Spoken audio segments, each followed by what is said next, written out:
శ్రీ సత్యసాయి జిల్లాలో ఇంటర్ చదువుతున్న స్పందన అనే విద్యార్థిని ఆత్మహత్య యత్నానికి పాల్పడింది. ఆమె ఆసుపత్రిలో చికిత్స పొందుతూ కన్నుమూసింది. విద్యార్థిని స్పందన ఆత్మహత్యకు కారణమైన విద్యార్థిని చెన్నై కొత్తపల్లి పోలీసులు అరెస్ట్ చేశారు. ఆ విద్యార్థిపై 107 BNS 11-12 ఫోక్సో సెక్షన్ కింద కేసు నమోదు చేశారు. అనంతరం అతన్ని పోలీసులు కోర్టులో హాజరుపరిచారు. నిందితుడిగా ఉన్న విద్యార్థి మైనర్ కావడంతో జువైనల్ హోమ్కు తరలించారు.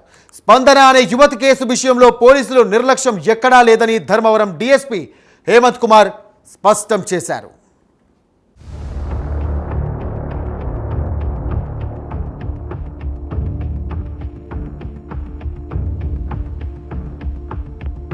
సత్యసాయి జిల్లా పులేటిపల్లి గ్రామానికి చెందిన అమల ఆంజనేయులు దంపతులు కుమార్తె స్పందన ధర్మవరంలోని ఓ ప్రైవేటు కాలేజీలో ఇంటర్మీడియట్ చదువుతోంది. చెన్నై కొత్తపల్లి మండలం ముస్టికోవెల గ్రామానికి చెందిన ఓ విద్యార్థి ధర్మవరంలోని మరో కాలేజీలో ఇంటర్ సెకండ్ ఇయర్ చదువుతున్నాడు. అయితే బస్సులో కాలేజీకి వెళ్లి వచ్చే క్రమంలో తరచూ విద్యార్థినితో అసభ్యకరంగా ప్రవర్తించేవాడు. వైఖరి మార్చుకోవాలని విద్యార్థిని స్పందన హెచ్చరించింది. దీంతో సదరు విద్యార్థి నానా దుర్భాషలాడుతూ విచక్షణారహితంగా బస్సులోనే విద్యార్థినిపై దాడి చేశాడు. ధర్మవరంలో బస్సు దిగి కాలేజీకి వెళ్తున్న సందర్భంలోనూ మరోసారి విద్యార్థినిపై దాడి చేశాడు. దీంతో బాధిత విద్యార్థిని అతడిపై ధర్మవరం 1 టౌన్ పోలీస్ స్టేషన్లో ఫిర్యాదు చేసేందుకు ప్రయత్నించింది. అయితే ఘటన చెన్నై కొత్తపల్లి పరిధిలో జరిగిందని అక్కడికి వెళ్లి ఫిర్యాదు చేయాలని పోలీసులు తెలిపారు. దీంతో బాధిత విద్యార్థిని తన తల్లిదండ్రులతో కలిసి చెన్నై కొత్తపల్లి పోలీసులకు ఫిర్యాదు చేసేందుకు వెళ్ళింది. అక్కడ కూడా ఆమెకు నిరాశ ఎదురైంది. చెన్నై కొత్తపల్లి పోలీసులు కూడా ఆమె ఫిర్యాదును పట్టించుకోలేదు. పోలీసుల తీరుతో తీవ్ర మనస్తాపానికి గురైన స్పందన నవంబర్ 26న ఉరివేసుకుని ఆత్మహత్యకు ప్రయత్నించింది.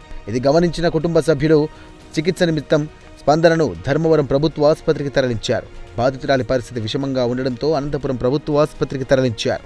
వారం రోజులుగా అక్కడ చికిత్స పొందుతున్న ఆ విద్యార్థిని మృతి చెందింది. పోలీసుల నిర్లక్ష్యం కారణంగానే తమ బిడ్డ ప్రాణాలు కోల్పోయిందని మృతురాలి తల్లిదండ్రులు ఆరోపిస్తున్నారు.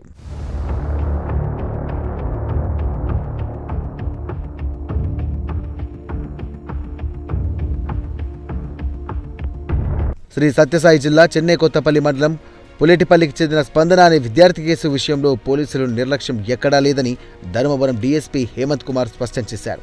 స్పందనను మైనర్ బాలుడు వేధిస్తున్నారని తమ దృష్టికి రావడంతో పోలీసులు వెంటనే స్పందించారని DSP వివరించారు. ఆ ఆకతాయిని అరెస్ట్ చేసి రిమాండ్కు పంపడం జరిగిందని చెప్పారు. 2-3 days బ్యాక్ జరిగిన మైనర్ కేసుకు సంబంధించి అప్డేట్ కోసము మీకు ఇప్పుడు చెప్పడానికి ప్రెస్ మీట్ పెట్టడం జరిగింది. ఇందులోనే అన్ఫార్చునేట్లీ ఆ మైనర్ బాలిక ఎవరైతే సూసైడ్ అటెంప్ట్ చేశారో ఆమె షీ లాస్ట్ హర్ లైఫ్. దానికి సంబంధించి రకరకాల పోలీసు వారి నిర్లక్ష్యం ఉందని, లేకపోతే కేసు సరిగ్గా రిజిస్టర్ చేయలేదని, లేకపోతే అవతల వ్యక్తిని ఇమీడియట్గా పిలిపించి దండించలేదని, ఇలాగా రకరకాల కథనాలు వస్తున్నాయి. దానికి సంబంధించి కొంచెం క్లారిటీ ఇద్దామని ప్రెస్ మీట్ పెట్టడం జరిగింది. సో ఫస్ట్ పాయింట్ అండి, ఈ case in detail with time line కూడా మీకు చెప్పడం జరుగుతుంది.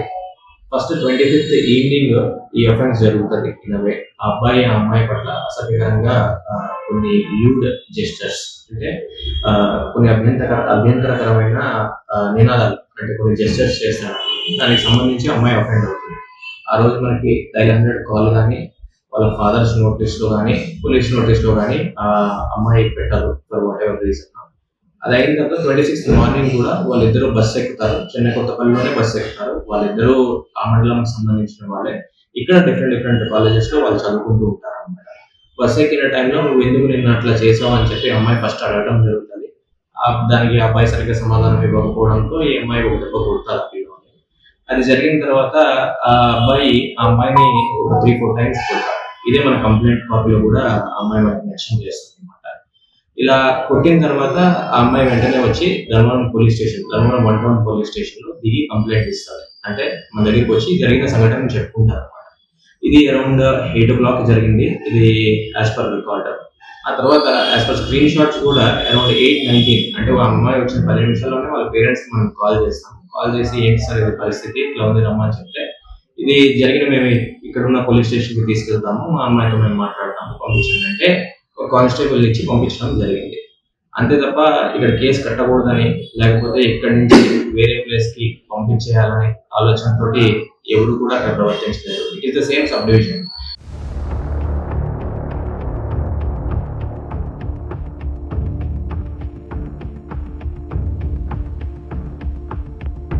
అమ్మాయి నుంచి ఫిర్యాదు తీసుకోకుండా పంపించామని జరుగుతున్న ప్రచారంలో వాస్తవం లేదని డీఎస్పీ తెలిపారు.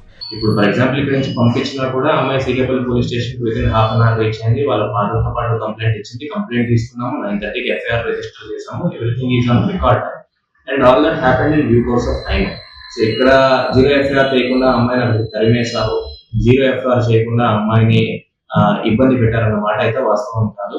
ఇప్పుడు పోక్సోకి సంబంధించిన ఒక ఆడపిల్ల మన దగ్గర కంప్లైంట్ ఇచ్చేటప్పుడు we have to take certain necessary precautions as per rules of POCSO 2015. ఆ అమ్మాయిని విచారించాలంటే లేడీ ఎస్ఐ కానీ లేడీ పీసీ కానీ ఇన్ ముఫ్తీ ఉండాలి. అండ్ దట్టు ఆ విచారణ అనేది ఆమెకి కంఫర్టబుల్ గా ఉన్న ప్లేస్ లో చేయాలి. మనం ఎక్కడంటే అట్లా చేయడానికి లేదు, ఎక్కడ పడితే అక్కడ పెట్టడానికి లేదు. ఆమె కంఫర్టబుల్ ఉన్న ప్లేస్ కానీ ఆమె రెసిడెన్స్ లో కానీ ఆమెకి ఎక్కడైతే అనుకూలంగా ఉంటుందో అలాంటి ప్లేస్ లోనే చేయాలి. And in the presence of our parents or trusted people. ఇవన్నీ కూడా రూల్స్ మనం పాటించి మాత్రమే చేయాలి. ఇవన్నీ ఆలోచించి ఫస్ట్ వాళ్ళ పేరెంట్స్ కి ఇంటిమేట్ చేసిన వెంటనే వాళ్ళు పంపించండి సార్, మేము ఇక్కడ స్టేషన్ కి తీసుకెళ్తామనగానే వెంటనే కానిస్టేబుల్ గారిని ఇచ్చి పంపించడం జరిగింది. వాళ్ళు తీసుకెళ్లి స్టేషన్ లో అప్పచెప్తారు. చేసిన తర్వాత చిన్నకొత్తపల్లి పోలీస్ స్టేషన్ లో అమ్మాయి కంప్లైంట్ ఇస్తారు. ఇచ్చిన వెంటనే the case has been registered. That is also on record. Case has been వెంటనే మనం రిజిస్టర్ చేస్తాము. చేసిన తర్వాత అమ్మాయిని కూడా పోలీస్ స్టేషన్ లో like I have said before ఇక్కడ ఉండడం కరెక్ట్ కాదమ్మా, అబ్బాయిని కూడా పిలిపిస్తాము, దండిస్తాము, we will take necessary action అని చెప్పి ఆ అమ్మాయిని పంపిస్తూ ఉంటాము. ప్లస్ ఆ time it's morning peak time కాబట్టి వేరే కంప్లైంట్స్ కూడా వస్తారు. అమ్మాయి యూనిఫామ్ లో ఉంది, చిన్నపిల్ల, వాళ్ళ ఫాదర్ కూడా క్లియర్ గా మనం పొందిగా చెప్తాము, మీరు అక్కడికి వెళ్ళి మేము పిలిపిస్తాము, కౌన్సిలింగ్ చేస్తాము. Concern third party stake holders ICDS వాళ్ళైతే కానీ లేకపోతే ఆశా వర్కర్స్ అయితే కానీ ఎవరైతే థర్డ్ పార్టీ వాళ్ళు ఉంటామో వాళ్ళందరికీ ఇంటిమేట్ చేస్తామని చెప్పి వాళ్ళని పంపించడం జరుగుతుంది. జరిగిన తర్వాత అరౌండ్ 9:30కి మనం కేసు రిజిస్టర్ చేస్తాం.